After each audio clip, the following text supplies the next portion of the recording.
So this is the thing. I know a few things about you, and let me know if I'm right. I'm gonna list them, and you gonna let me know if I'm right. Okay. Okay. And this All is right. the thing. I haven't done this with any other person since I started this series. So I'm Okay. gonna try this out with you. Okay. All Let's right. do it. So I know a few things about you, right? Mm-hmm. Tell me if I'm right. Uh-oh. I know that you love God. That is correct. All right. Yes. I know that you love your wife, one of my sister friends, Oh, Farrah, yes. right? Shout out to Farrah. Love that woman. Right? Shout out to my wife. Yes. I know that you love pouring into the lives of men. And when I say pouring into, uplifting, encouraging, spiritually, see, Mm-hmm. King. Shout Yep. out to King, right? Yep. Yep. Yep. Yep. Is music life? Is music life? Yeah. Yes. It's Music is yes. Yes. life. So, crew, Donald is a rapper. He's a musician. Mm, And that is yes, right. you definitely gonna get to talk about that toward the end. So, All right. Sounds good. um, you are a fighter, and I wrote heavy hitter in a sense for Mm, justice, mm, right? thank you. You say that? Would you call Yes. yourself? I'm very, very passionate about that. Yeah, yes. Yes. How does Jesus and justice go together? Well, uh, yeah, Jesus and justice go perfectly together because Jesus embodies justice. What many people don't understand, they think justice is just, you know, law and order or punishment or consequence. But justice is, the Bible says in Psalms that justice and righteousness are the foundations of his throne, right? And so they are a part of his DNA. Justice is the protection of life, the protection of what God has made, right? So when God says love your neighbor, Mm-hmm. um that is his way. That is the way that we all flourish. And when we don't love our neighbor, justice kicks in, right? So justice is like a protection. It's like insurance to that second commandment. And when we see Jesus come onto the scene, Luke 4:18, the first thing he does is he quotes, that's when he's in the temple and everybody's looking at him, and he reads the scroll, and he reads Isaiah 60, which is a justice scripture. He says, that I've come to bind the brokenhearted, to set the captives free, right? Mm-hmm. To give sight to the blind. This is all attributes of justice, right? And then what does he do? He goes and he lives that Isaiah 60 out. And Mm-hmm. so justice in Jesus, I mean, I would argue that when Jesus died on the cross for us, he was committing the greatest act of justice for us because Mm-hmm. he was advocating for us when we couldn't. Yes, we were guilty too, but we also were helpless. And so him dying on the cross and rising from the grave, he saved us from the oppressor of sin and death. And that's where the greatest justice and the greatest injustice meet. And he won. And so, yeah, Jesus is justice. Yeah. Boom. So, all that I know, what I don't know is how you came to Christ. Mm. That's what I did. And that's why we're here, crew, obviously, to talk about how Donald came to Christ. And hopefully, something in his story will resonate and, want someone to know who God is for themselves. So I want to know what was Donald doing before he said yes to Christ? What was happening in life? Oh man. I mean, I was a kid, I was young. I don't have the testimony where I was out in the streets or Mhm. I was doing this and doing that. I was a kid um in a working class Black family. Both my parents worked hard. I was learning about the world. I Yeah. was on a journey, and what I was experiencing, but what I did know suffering at an early age, Mhm. because my experience growing, I had some like chronic asthma that put me in the hospital a lot. Okay. And you know, my mom tells a story that one time she walked in on me in the hospital and I was in a bubble and I was pale, and she wasn't sure if that was going to be my last day. You know, she had to say goodbye to her firstborn son. And so I grew up kind of used to that hospital smell, you know, nurses, you know, kind of vulnerable in a sense. And so it was, it wasn't a regular child, you know, regular childhood. But yeah, though, but it from that, you know what I'm saying? And then that's what life was like for me. It was, you know, kind of, I knew that kind of suffering, and at the same time I'm growing up seeing what the world is like, seeing different belief systems. And my family wasn't necessarily going to church like that every day, every Sunday. You know, like I remembered, like our family, we went to church on Easter, Christmas, you know what I'm saying? Like, so I was very unfamiliar with church to the point where we went to my grandmother's church and I saw these two women worshiping. They were mothers in the church, but they were worshiping and praising God, you know, crying and emotional. And I pointed at them. This is a little bit before I got saved, but I'm just kind of telling the story, right? So I pointed at them in service and I started laughing. You know, I said, "Look, Mom, they live in color," you know, because I had seen the skit from They Live in Color in the church. And I'm like, this is what I'm seeing on The Live in Color, you know? And my mom smacked my hand down and she got on me crazy. You know, like, boy, don't you act up in this church. You know, she's about to take me out, out to the back, you know. You know how Black mothers do.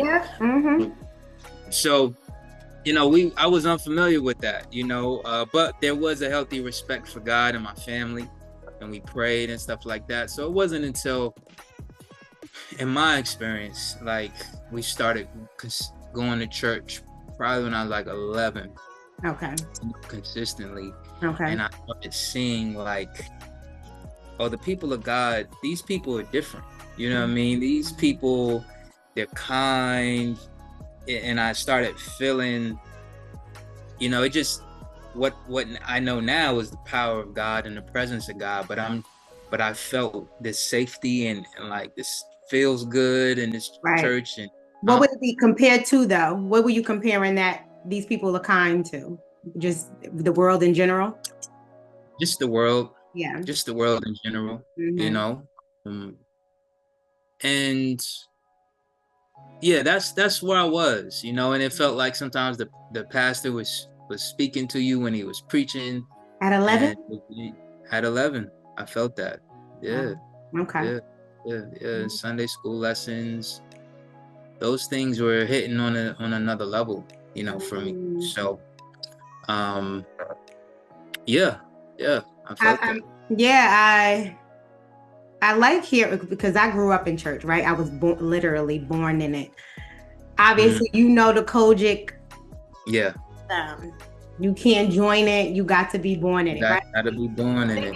Several meanings, but so yeah, I grew up in the church. I was born in the church, right? My parents were already in there, and so it's always interesting to hear about people's experiences that did not. Yeah. Because sometimes when you grow up in it, when you are born in it, you kind of, what is the word? You kind of overlook some things. Some things you don't even realize. So like you're saying, you went to church at 11 and that whatever was happening, whatever the preacher was saying was hitting you different, or you recognize people were a bit just nicer. Yeah. As I don't even know if I could even tell if people. That's not a hit or a punch against the church. It's just because, you know, when you're in something, you don't really, certain things you just don't see. Right, Oh, right. this is normal. Like this is regular. The culture. It's the Right, culture. culture of it. Yep. Yeah. Cool. So, all right. So you are 11 years old. You're probably a little older. What's your view of God? Like, so I know you talked about the people, but what's at this point, what's your view of God? Well,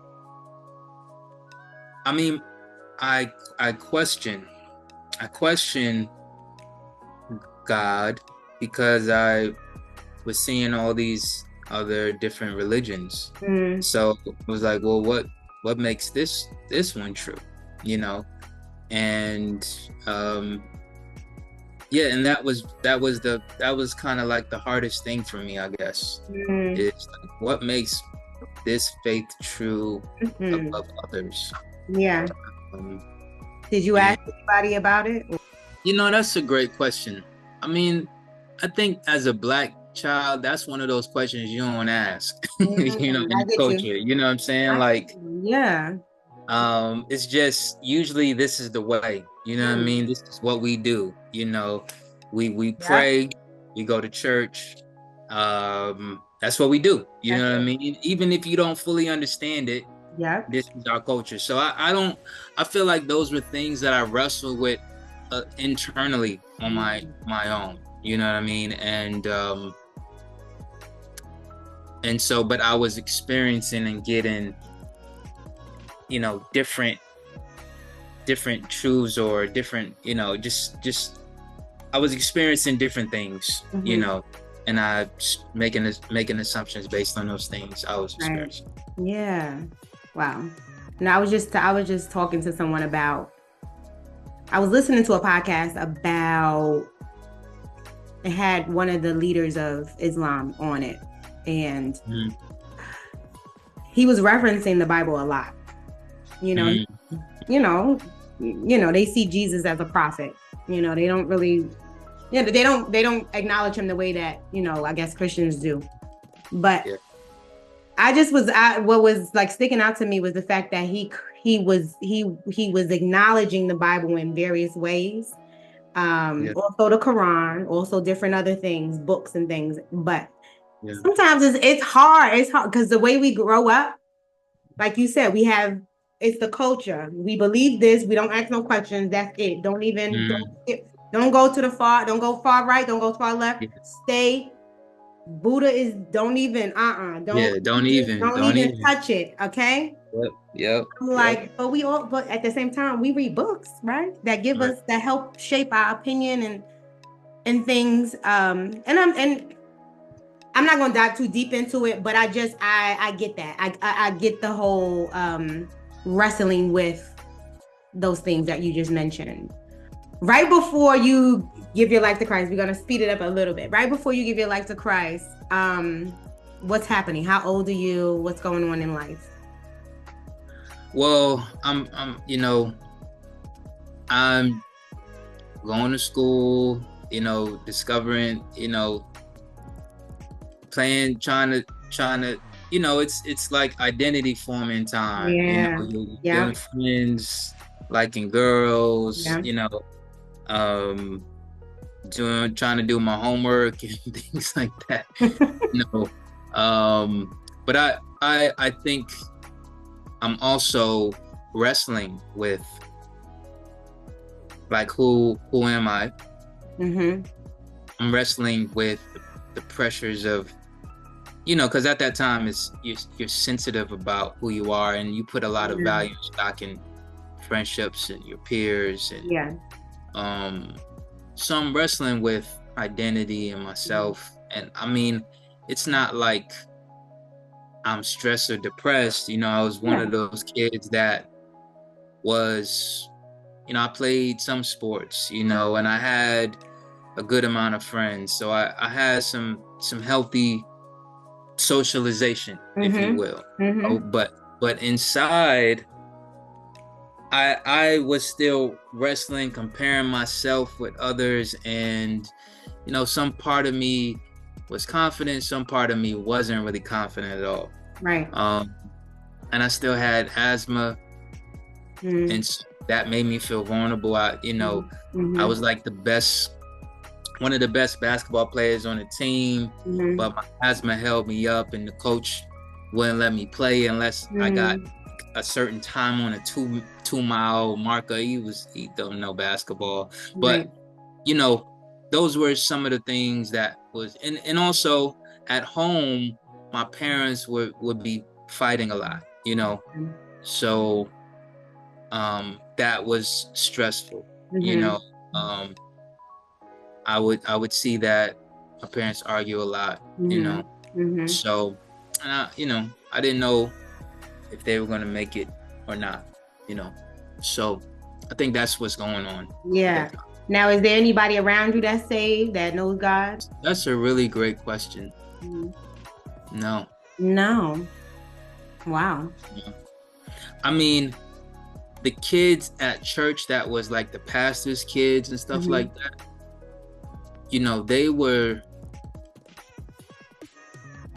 they were used to church culture. I don't Right. know, I probably would have said back then that they were saved, Yeah. but at the same time, they were worse than me. That's what they You say, know right? what I mean? That's what So, they say. so they Right. was acting up worse than me, Right. and I wasn't saved, so I I'm hear like, you. okay, so yeah, I didn't really know anybody that was my age, like So really parents are in not, it. they don't know God yet at this point, right? Well, see, my parents would tell you that they did. Oh, okay. My parents were, and this is funny because I used to tell this story that my parents didn't know God or they weren't saved. Mm-hmm. But having a conversation with them, they were backsliding at that time. So, Okay. so when I tell you I didn't know church culture, Mm-hmm.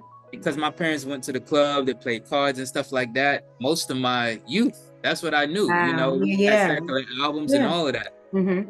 But now I got the scoop from my pops, like in my mom, like they were backsliding probably from, the time, I don't know, but most that time, like 1 to 10, 11, Yeah. 12, they weren't like on it like that. You know what I mean? So I didn't know it. I didn't know it like that, No, I hear you. I hear you. Yeah. Wow. I like that. Just to know the difference and Yeah. how people come right to him. Yeah. All right. So when do you accept God? When do you accept Christ? Well, As I accepted Christ after I saw how his truth was coming to light in my life. Like I said earlier, I had chronic asthma, Yeah. where I suffered from. Mm-hmm. And when I was hearing these stories about Jesus as a healer, Mm. it really touched me in an inner place that nobody else could, because that was something that made me worry, made my mom's worry, made my cousin Sean, like everybody, like, and I was just kind of used to it. And it seemed like the only resolution was my inhaler, you know what I mean? The nebulizer, whatever. And so when I was hearing these stories about this Jesus that heals, it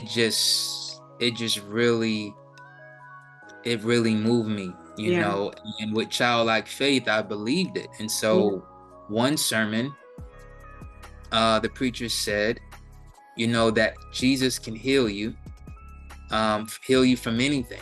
All you have to do is ask him. Mm-hmm. And I took that straight to heart. Ran with it. Yeah. I went, and what's funny, what's so crazy about this, I didn't go to the altar. Kojic and Yes. Black, we're big on the altar. Mm-hmm. I didn't even go to the altar that day. I waited till I got home. I said, bet I'm gonna ask Jesus. I went home and I went to the bathroom and I closed the door. Cause when you're a kid, the bathroom is the only space. Yes. You For got real. some privacy, Yeah. Mm-hmm. So the little, our little automatic light was on, and I bowed down before him, and it felt like sacred place. I took my shoes off. Wow. And I said, the pastor said you can heal me, Jesus, and heal me of this asthma. I believe you can heal me, so will you heal me? You know? And then after that moment, I believed that Jesus healed me. I can't say that I felt this overwhelming sensation come upon me. Yeah.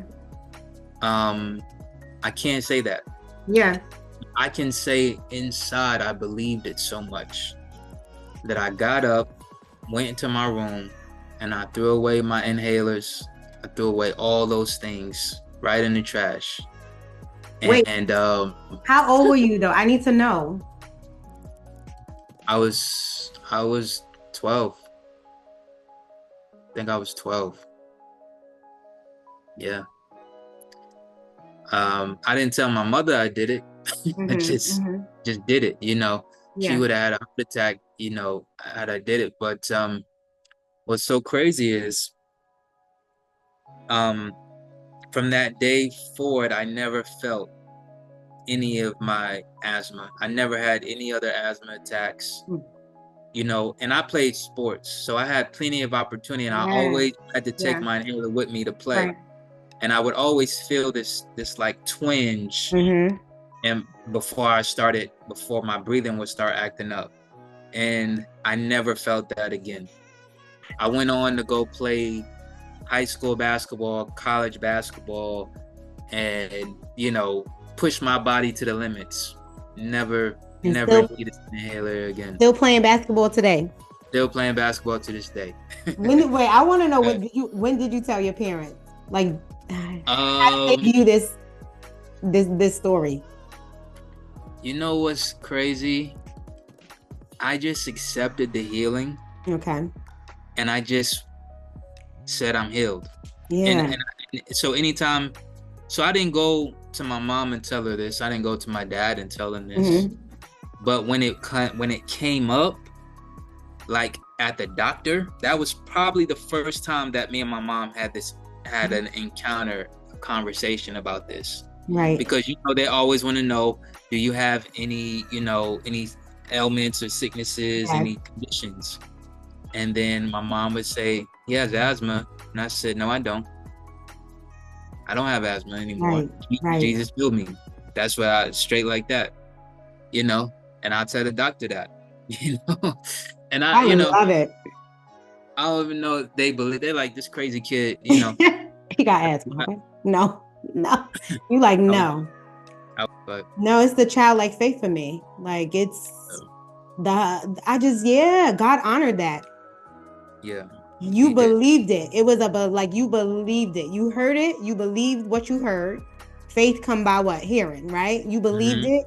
And God was like, and because of that, I'm literally going to heal you, 12-year-old boy. Like, that's it. Yes. And that's it. Wow. That's it. And so I saw that truth come to light. Yeah. You know, when I say his truth came to light in my life, I felt that, you know what I mean? Never had any other problems with it. And so, you know, some people try to say, oh, you grew out of, I didn't grow out of nothing. You know what I mean? Like, because they say, you know, I'm like, no, Jesus healed me. I know what happened.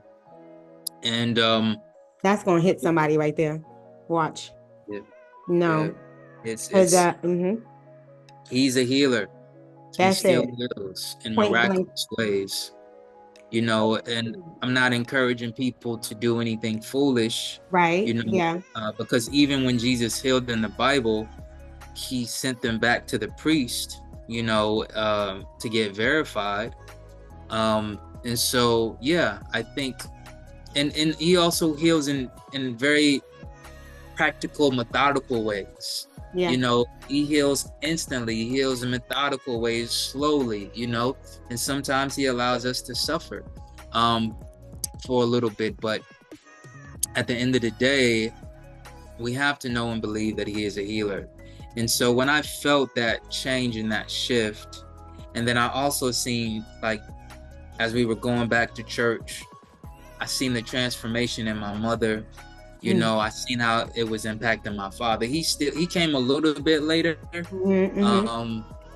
But I seen how it was shifting and changing my family. Yeah. You know, seeing how the arguments were toned down.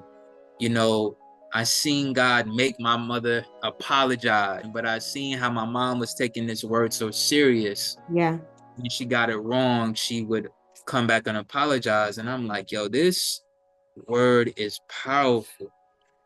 This word is transformative. And I mean, and the word I was getting in Sunday school, I mean, you couldn't tell me that this wasn't true. And so it was one Sunday.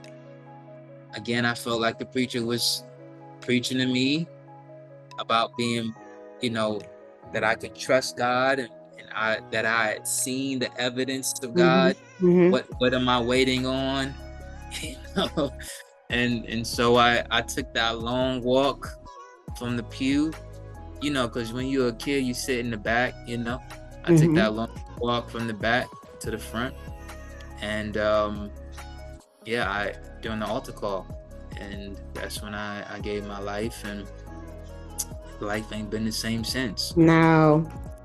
All you need is that like one encounter. I'll be praying. I'll literally be praying for people. I'll be like, God, just let them have one. Not that he's never like shown himself, because he does Yeah, every day. yeah, It's us being aware that he is real and that he does mhm, deliver and heal. But I'll be like, that's my prayer for the world. I'm just yeah, one encounter where it just changes their life, because I feel like everybody does have it. It may not have it, some people may not have had it now, but I'm like, you eventually will. I feel like have that yeah, one encounter that just kind of like, no, I'm never the same. I'm yeah, never the same. yeah, exactly. And God is so just. God is so loving, so Mm-hmm. you know that He is seeking and pursuing people. You know, so people probably have tons of encounters and they just ignore it. Nah, it's like, yep, Yeah, nah, yeah, that ain't yeah, it. You know, God give them proof and they deny the proof. You know, and so it's about your heart, the yeah. condition of your heart. Mm-hmm. You know, what is it? What does it mean if you accept this? You know, and like the Bible says, sometimes men love darkness. You know, more Wow. they love their ways more than anything. All right, so you have officially accepted Christ. You're most likely living for him for some years. How is Mm. life after that? At that time, I mean, to feel the embrace of the church, to feel the proudness of all the mothers in the church and my family in the church, like, you know, life felt good, you know, at Mm-hmm. that time. You know, you're on this honeymoon phase, you know, Mm. feel like invincible, invisible, like you just the sun shines differently, you know, and then you get hit with like, oh, it's still real out here.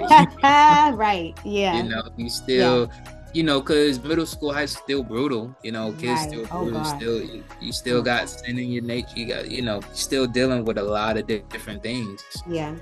and kids doing different things, and the parties and all of that. So it's a Mm-hmm. wrestle with, you know, temptation, a wrestle of what to do, what I can do. You know, how far can I go? Mm-hmm. You know, and so it's interesting because now I can't resolve to normal ways of either fighting or just the normal way. You know, you walk around with a conviction, you Yeah. know, Mm-hmm. and in certain things that every kid is doing for fun, you necessarily can't do for fun. Some things you do and then you feel bad about it. So, you know, Mm-hmm. Mm-hmm. it was kind of it was exciting yet difficult yet challenging. You know, I think it wasn't until I think I kind of became like undercover. You know, I kind of kept it to myself Mm-hmm. a bit till I turned 16, and one of the ministers from T.D. Jakes' church, he did like a youth revival at near my high school, Mm-hmm. and it was so powerful. I mean, it was Mm-hmm. so. I mean, I walked out that place.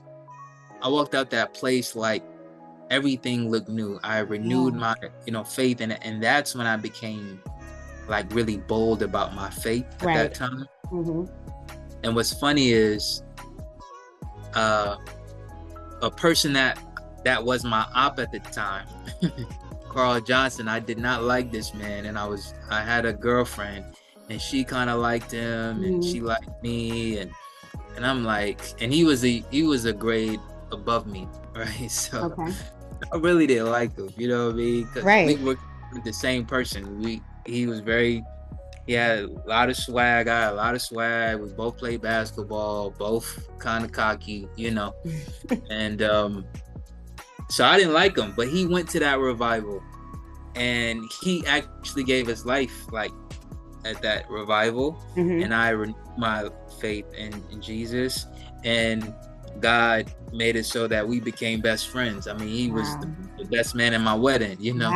So I've seen God transform all of that, and and that's when I like started having peers that was believers in high school, and I had a youth minister, you know, that was his name is Mr. Mike, and he used to do like these amazing Bible study, like youth nights. He would come like some nights he'll come with a toga, you know, trying to portray what it was like in the Bible. Some nights he would come with a big hat on, like different characters. He made it fun, like, and he made it so I can hold my head up about this faith, you know what I mean? Walk around.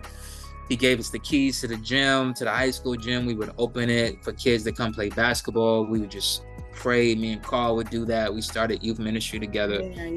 So then it got really lit, faith and life, and it's not holding me back. No. Because if you notice, when I was talking about before, was what's the line that I could go, you know, identity, you know, as opposed to this time is no, this is the way, you know, we have and we have faith over here. So I became a bold Christian teenager, you know what I'm saying, 16, and it ain't so let me tell you, youth leaders are they're vital to the work of youth. I was thinking so we come from coaching backgrounds, right? Yes. There's the song that I mentioned earlier. You can't join, the lyrics are, this is the Church of God in Christ. You can't join in, you got to be born in it, right? Right. Which, you know, for me, and maybe people interpret it different, but for me, it took me a while to really understand. I'm like, oh, okay, you can't join it, but we joining it. You know, there's that whole, what are y'all trying to say? Right. But I'm connecting it to identity, because you know, that, you know, when you're a teenager and you give your life to Christ, you still a teenager going, you know, living in the world. There's a lot of things that you're wrestling with.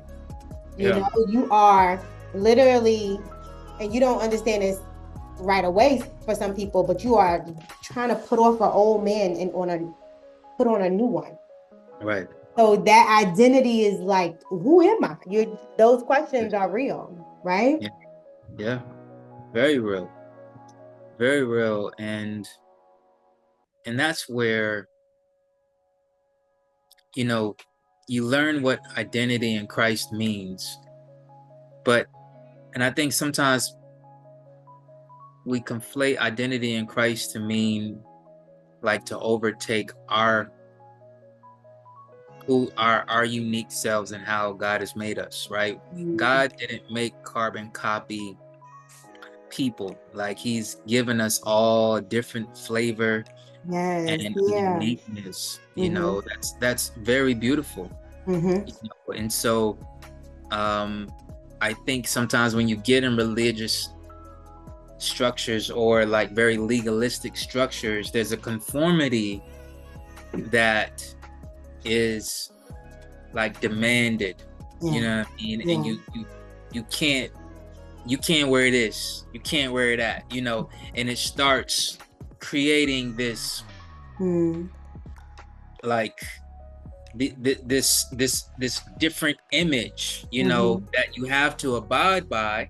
And so when you're young and you're going into college and they're like, oh, you can wear that, you can that's beautiful, that's creative, you know, where when you back at church, that's of the world, that's you know, there has to be a balance. Everything everything is not bad that's secular, you know, and some of it's hypocritical, you know what I mean? Because we demonize music, you know, but we would go out and watch movies, you know, that were violent, you know what I'm saying? Like, so I think there has to be a balance. Right. And you can't just strive for this fake artificial purity in God. It has to be an authenticity in God.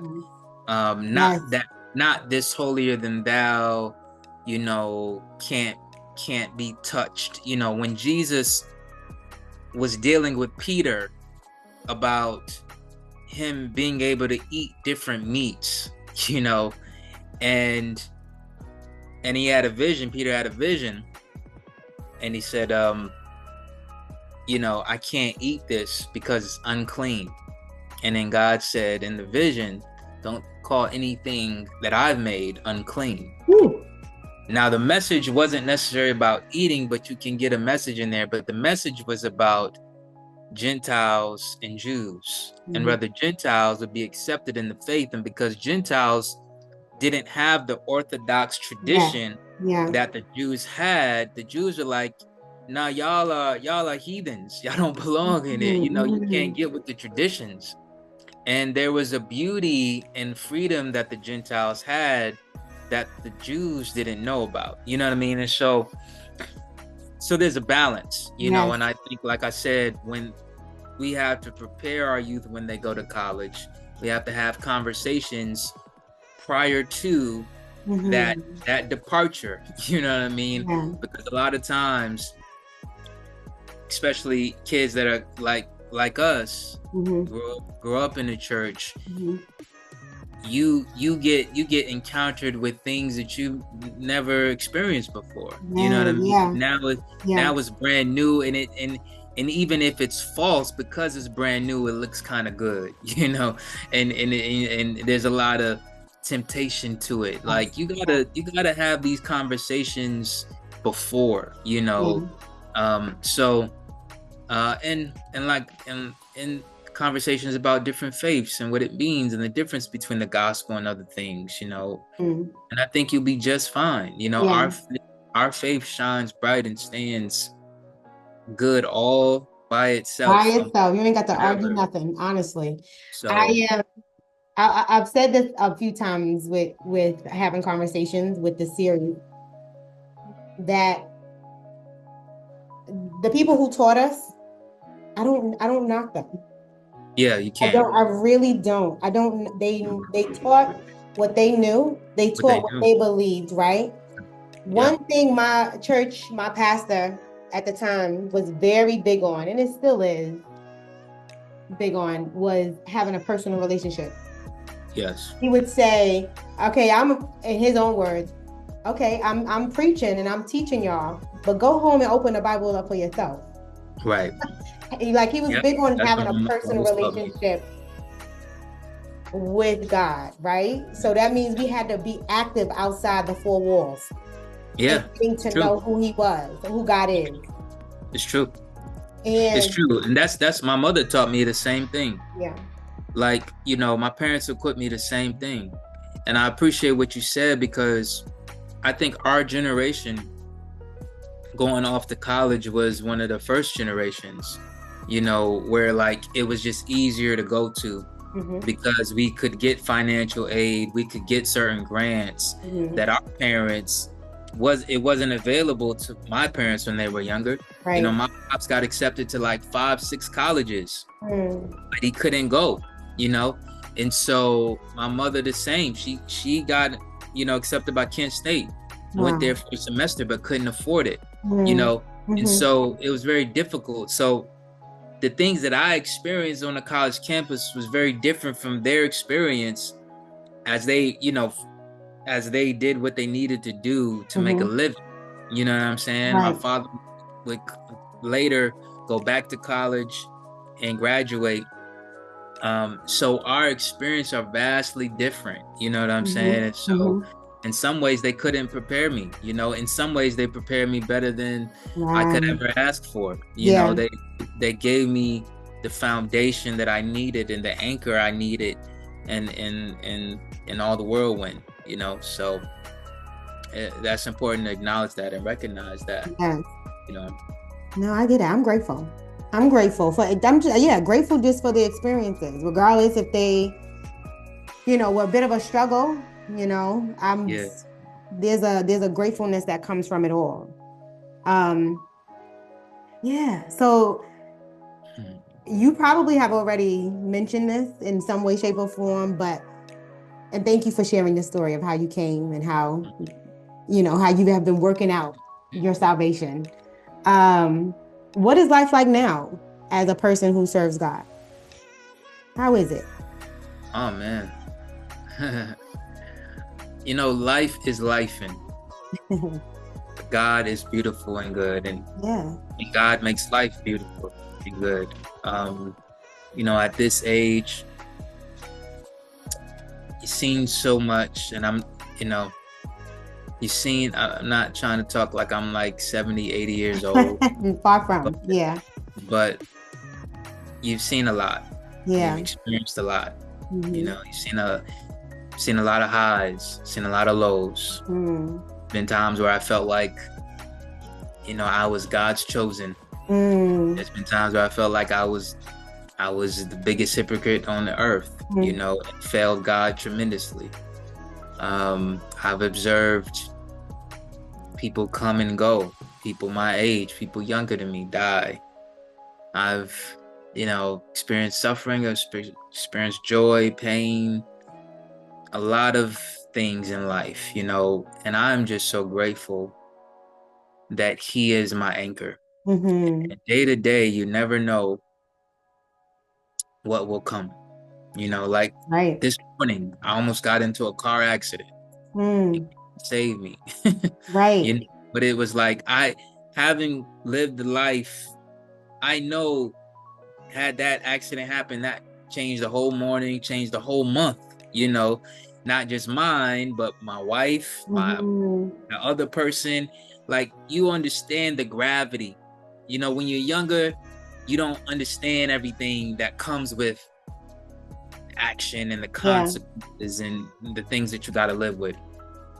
But for me, I am so grateful. You ask me how life is now. Like, I'm so grateful Yeah. for His grace and mercy. I feel like I am living a dream, Mm. truly. And I feel unworthy of it sometimes. I get to serve as a full-time minister, you Yeah. know, in justice work, in men's ministry, in hip hop, and in, Yes. in creative ways and spaces. And I didn't know this was possible, when I Wow. was 12, Hmm. Hmm. I mean, I had the false American dream, go to the NBA and make millions of dollars, like a lot of Black kids. But outside of that, it was just, you get a job, you get a regular 9 to 5. Mm. That's what you do. You Hmm. know, we weren't privy to entrepreneurship, that white communities had at the time. And so for me to be able to do what I do and serve people, serve the Yeah. community, fight for Hmm. the community the way I do, even amidst like life's challenges, um, I'm just so grateful. God has guided me and steered me in ways that it's definitely not me, because I didn't make a master plan to get here where I am Hmm. today. And it's not like I'm on a pinnacle somewhere. And, outside of the things that I do, I just think overall, it took me a long time to understand the grace of God, even as a believer, and fighting for identity, fighting for acceptance. And I feel like I'm at a place in life where I'm finally understanding what it means to be loved by God, what it means to be accepted by God, regardless of whether I do good or whether I do bad. I remember there was a time in my journey where I only felt God loved me when I was doing good. When I prayed in the morning, when I read my scripture, when I, was kind to somebody, when I beat temptation, I felt God's love was very conditional. I wouldn't say that out loud because we knew that God's love is unconditional. But practically, I felt inside, unless I was doing these things, God didn't love me. You know what I mean? And now I understand God's love and God's grace, and that he accepts me, that I am in him, and he is my father. You know what I mean? A father doesn't just love his child when they're only doing good. You know, a father loves their child when they're doing good, when they're doing bad. A father looks after the child, protects their child. And I think especially as a Black man, it's difficult because the world doesn't love us. You know, the world doesn't celebrate us, so the world doesn't give us the benefit of doubt all the time. You know, they look down. You know how many meetings I've been in, I said a good idea and people, you know, smirked at it, but let a white person in the meeting say it and it's a brilliant idea. Or how many times I've been pulled over by the cops, or how many times I've been looked at in a store like I'm gonna steal something. Like, you know, that type of like programming could really make you see yourself in a way that God didn't intend you to see yourself. That's deep. Yeah. You know, yeah. And then when you come from like this holiness background, where it's heaven and hell, right or wrong, like you could hamstring yourself to be like a slave of God instead of a son of God, instead of son of a father. And you base your whole identity off of, did I do good today?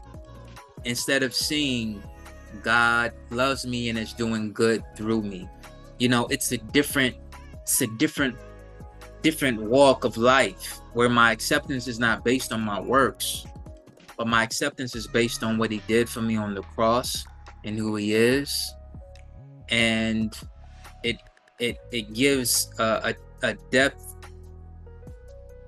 and a beauty to life that you just can't put a price on. No, I love that. My acceptance is not based off my works. That's what you said, right? Like, so many people think I gotta, like you said, I gotta do this. I gotta do this, and then he'll love me. I gotta, like, it's first of all, think like you said, think like a regular parent. It's not conditional. Like, your parent is gonna love you regardless if you murder someone. And I'm just saying, they'll love you. Yes, right. They'll love you. They'll love you. What the creator do? Like, right? I was reading today about the lilies in the field. It's like he clothed them so beautifully. Like, we'll go past the field or we'll pass by some flowers and be like, that's so pretty. And guess what? The next day they're gone. Done. Finished. No more. Exactly. And the thing is, and somebody might be hearing this and say, oh, you looking for justification for sin, and you know, that is not it. Right. Because the thing is, if we can't learn to obey God through love, through pureness of heart, you know, we're missing something. We're missing it. Because God didn't ask us to obey as servants. He didn't ask us to obey out of fear. He asked us to obey in relationship, right? Because you can do the right thing for the wrong reasons. You look at the older brother of the prodigal son. He was doing everything right. But his heart was in the wrong. Totally. Yeah. You know, and so that's what I'm getting at. Where is our heart with God? And you know, because I remember growing up, people thought they were good just because they didn't go to the clubs, just because they didn't curse, just because they showed up in their suit. Come on. Like no, that, really. Those are the only standards that you feel God is.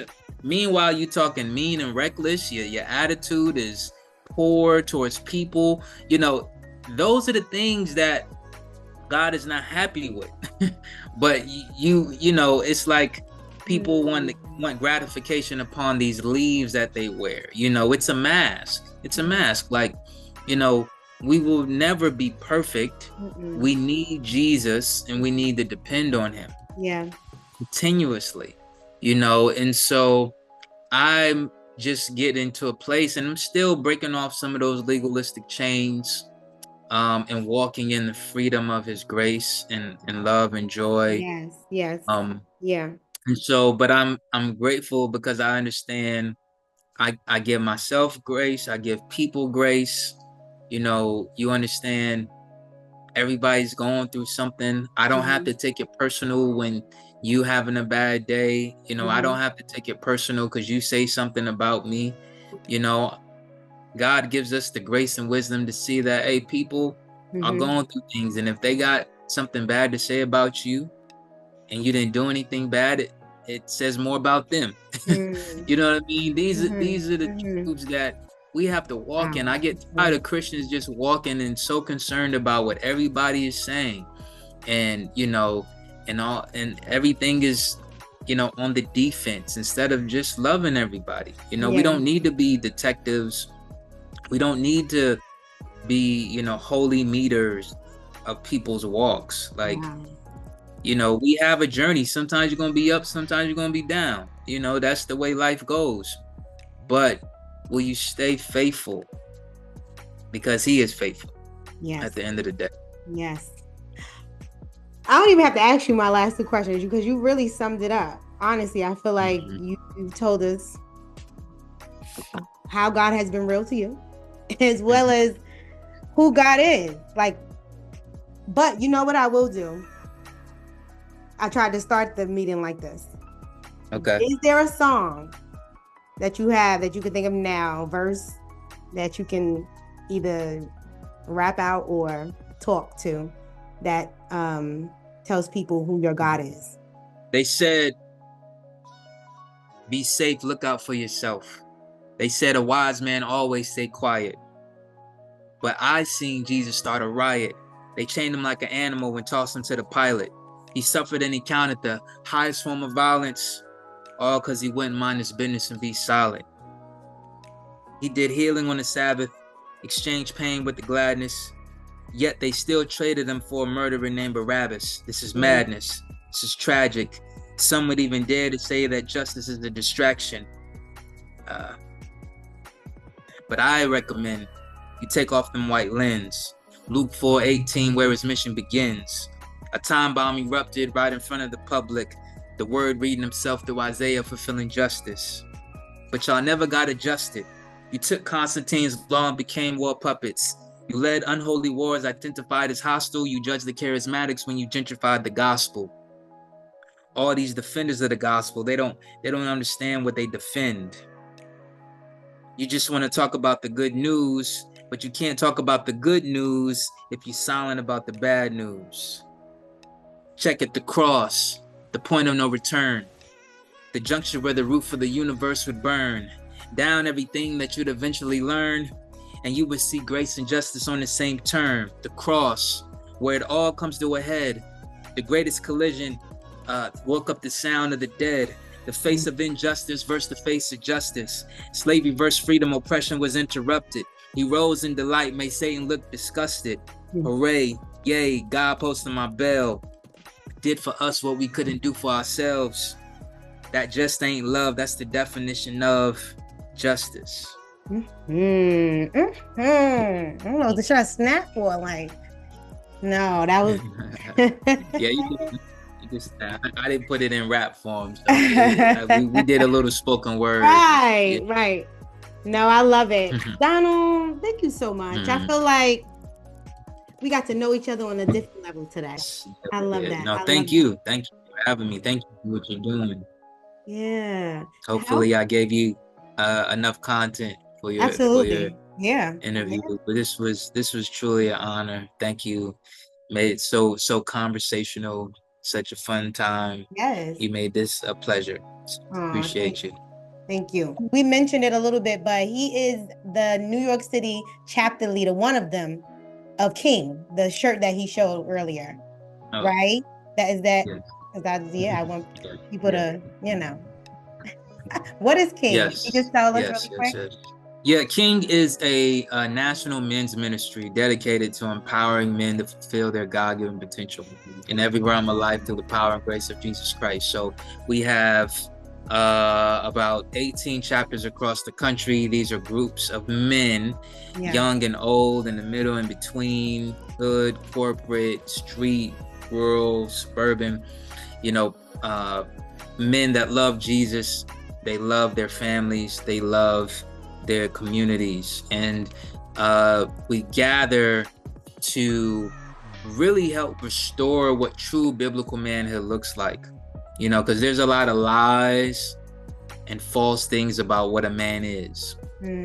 Stupid little things like real men don't cry, or real men don't eat salad, or real men get a lot of women and got a lot of money. Like those things have nothing to do with what a real man is. And they are distractions to a real man. They may be the opposite of what a real man is. We define a real man as the person of Jesus Christ, the strongest man we ever known.